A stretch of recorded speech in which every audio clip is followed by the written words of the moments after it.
la participación de médicos como el doctor Van Dijk o el doctor Orava, que han sido pioneros en el tratamiento de la patología deportiva, desde luego ha aportado, junto con la de los médicos de aquí de Madrid o incluso de Barcelona, como el doctor Monteagudo y el doctor Dalmau, desde luego han aportado muchos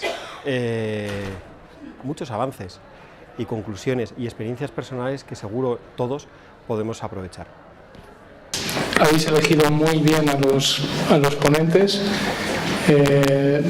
gente que conjuga tres cosas: buenas indicaciones, buenas ejecuciones y sobre todo una capacidad docente. Hemos organizado un curso sobre una parte anatómica muy relevante y más en la actualidad por la práctica deportiva. Un poco para que sepáis, el tendón de Aquiles es el tendón más fuerte y más grueso del cuerpo, pero también es el tendón que espontáneamente se rompe con mayor frecuencia. It is the plantaris tendon because if I pull back the scope, then more distal, you will recognize the plantaris tendon as a separate structure as it should be. And these other tendinopathies like tendinosis and this thickening fusiform swelling in the tendon, the patients are 50 years old. Van a tener una alta frecuencia en traumatología deportiva. De hecho, muchas veces pensamos al hablar de tendinopatía del Aquiles en la insercional, sin embargo, la prevalencia de la no insercional es mayor. Si miramos al microscopio los cambios del tendón, pues vamos a ver dos cosas principalmente. Vamos a ver, por un lado, que el colágeno tipo 1 dentro del tendón se sustituye por colágeno tipo 3 y además que alrededor del tendón nos está creciendo una neovascularización. Aquí tengo un vídeo de cómo sería la técnica, es patología del cuerpo del tendón. Estamos aplicando a través de esa aguja de acupuntura una corriente galvánica en el cuerpo del tendón y ahí lo que se vería es el efecto una vez aplicada la técnica, ese gas que hemos comentado, ese gas de hidrógeno. Nosotros las técnicas que utilizamos aquí, siempre los pacientes vienen previamente con diagnóstico por imagen, pero lo hacemos técnicas ecodirigidas. Siempre que tú aplicas una determinada estructura y sobre todo en un tendón más accesible como puede ser el tendón de Aquiles, tienes que tener una guía de la aguja y de la técnica que tú estás haciendo, teniendo un conocimiento anatómico de la estructura que vas a hacer. Entonces es fácil que el paciente se vaya a su casa con una prescripción de protocolo de ejercicio excéntrico si lo haga. A mí personalmente me gusta mucho el tema de poner emplastes de árnica después de la carrera.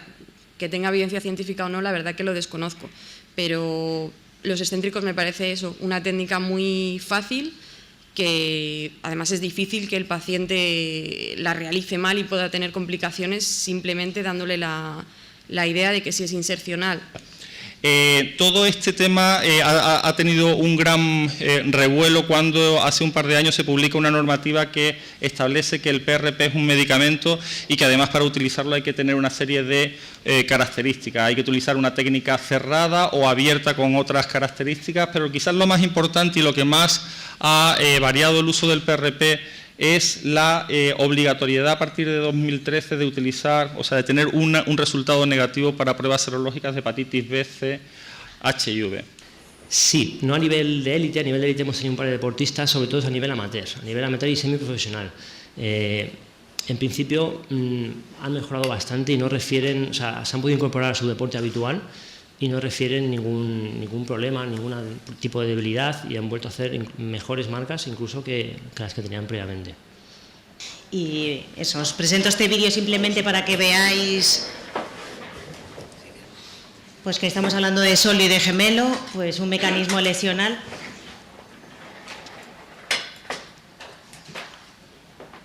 Veis un poco que en el momento en el que nota la lesión para y frena y sabe perfectamente que le ha pasado algo que le impide seguir jugando, ¿no? Si nosotros nos fijamos en el fútbol, las lesiones más importantes son las de los isquiotibiales en cuanto a porcentaje, seguidas de los aductores, seguidas de los cuádriceps y en último lugar el tríceps-ural. En el sóleo es muy difícil hacer un diagnóstico con estudio ecográfico. Es muy difícil cuando la lesión está en la profundidad del músculo. Cuando está en la fascia lateral no hay ningún problema. Por eso, en la inmensa mayoría de los casos hay que acudir a la resonancia magnética para hacer un diagnóstico. Los estudios biomecánicos creemos que son del todo necesarios, tanto estudio dinámico de apoyo plantar, como los rangos articulares, los picos de fuerza máxima, los estudios isocinéticos, que de alguna manera también nos van orientando en esa valoración integral del deportista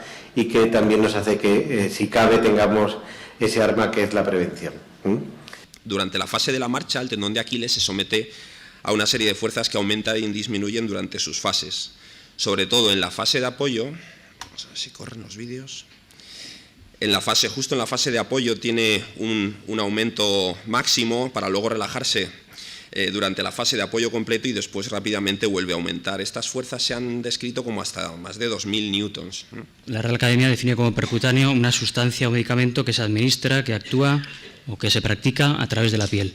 En realidad, cualquier cirugía, la que ha defendido Alex, también se realiza a través de la piel. Entonces tú te vas, los dos portales de arriba te vas unos 5 o 7 centímetros y el portal de abajo unos 5 o 7 centímetros. Lo único que tienes que notar es que hay resistencia. Pero es que dependerá del deporte, dependerá del caso, de la rehabilitación que ha hecho, del fortalecimiento que ha hecho. No creo que se pueda dar una pauta final fija. Aquí, en el Journal of Foot and Ankle Surgery del 2009, se presentan otra serie de roturas crónicas con cinta de poliéster, muy parecido a lo que os decía, una infección superficial, pero luego el resto de pacientes tienen buenos resultados. Y yo me pregunto dónde están. A día de hoy ya no hay publicaciones, ya no hay nada, todo iba fenomenal y de repente se corta. A priori, como lo veremos, la forma de la tuberosidad que se aproxima a un ángulo recto hace más latosa la recuperación en esta patología. Es algo que vemos en la mayoría de los pacientes.